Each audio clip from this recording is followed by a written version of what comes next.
ได้ yes แยดแล้วมึงโอเคชายพ่อวิ่งนะแน่ น่าไก่ผู้เขาเอาเลย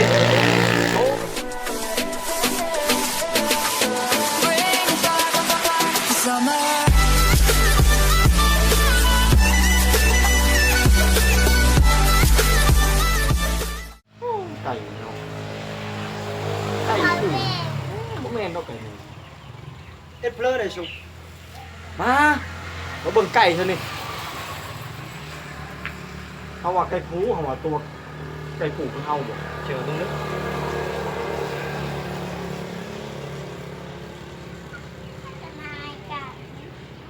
เพราะว่าไก่แม่อะไรนี่แหละ ตัวเบิ่งบ่ได้ว่าเป็นเบิ่ง เพราะเขาบ่เห็นมากลำอ่ะคุยมา ใช่ฮีมันไก่แม่ แต่ไก่แม่แต่ไก่พูมันมีมากลำมัน อ้าวขัดไก่แม่ก็เห็นแหละนมมันนี่นะมันมีแต่เหนียงบ่มีนมฮีก็บ่มี ไก่แม่นะโดยที่โลกของพลกับเห่าเนี่ย ไก่ผู้ ไก่แม่นะเอาเร็วโน ใช่ไก่แม่ฮีมันก็บ่มีนมมันก็บ่มีตัวไก่แม่ อู้ได้โดนหลานรู้จักคุย โอ้น้ำไทยอันบ่เข้าใจเลย ชิเลอไก่ผูใช่มากลำมันใช่คุยมัน ใช่นมมันใช่นมมันใช่นมมันไม่ใช่นมมันไก่ผู้ขัดตัวเบิ่งยืนนี่ไก่ผู้นี่ไก่ตีข้างในนี่เขาเลี้ยงไก่ ไก่ มา มาไก่แม่ อ๋ นะ อไก่ผู้นี่ ไก่แม่ ตัว ตัว เบิ่ เบิ่ ง งรถนี่ไก่แม่นี่มันชี้กันทางคนนี่มันบ่มีที่ได้ มันอยู่ในหูก้นนี่แหละ ไก่ผู้นี่สะหำมันอยู่ที่ ไปชูจักน้ำโต อ่าโอ้ไก่ผู้นะ เขาว่าไก่แม่นะ ไก่ผู้ ไก่แม่ ไก่ผู้ ไก่แม่เอาแล้วโนโอ้ยตู่นี่ย่าอะไร ไก่ผู้ ไก่แม่นะ คือตัวเองเด็กเริ่มเลย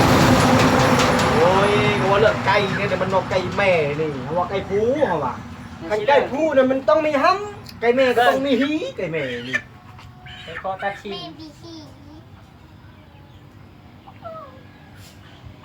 คือไก่ผู้เมย์เลยนี่ ำอ้าว อ่า มันไก่เฮ็ดบ่กูไก่ผู้ ไก่ มี ตัวผู้กับไก่ตัวแม่อยู่ในตัวเดียวกันจะเป็นบักนี่มันแทงในและ ดากหมู ไก่ผู้เมย์นะนี่นะเบิ่งมันได้เบิ่งมันแลนเด้อ ตัวเบิ่งได้เป็นไก่ตัวเมียบอกว่าตัวนี้มันมีฮีมันตัวนี้มันมีนม โอ้ยอันนี้คันไก่ผู้เมย์สักควายกูก็อ้อลูกเป็นควาย8 ปีถึงนะ เออ มีกระโน มึงเบิ่งขังบนนะตัวนั่นได้กระยาตัวจะเที่ยงเขาว่าไก่ผู้ เขาว่าไก่แม่ปะ เบิ่งกูตัดชินให้ชูมา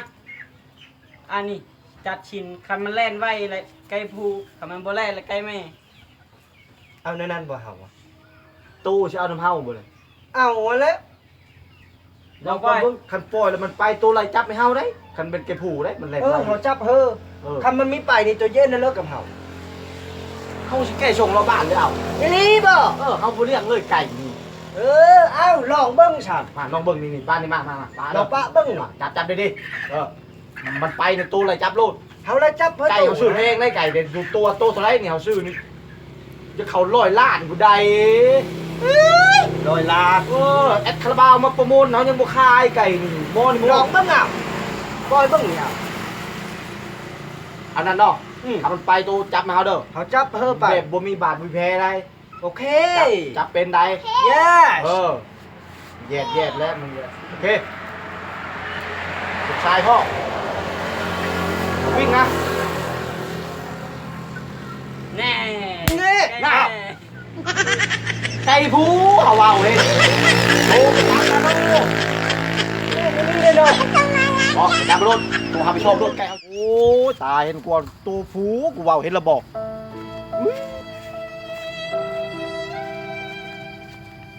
เป็นดีได้ไก่ชามเลยร้านเลยค่ะ อ๋อจับมาโลดจับโลดจับเป็นโลด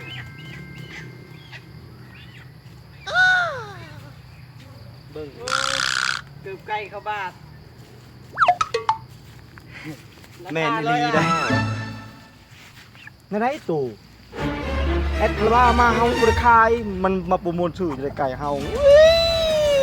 แม่นแล้ว จบคลิป อย่าผิดอย่าแม่นนะ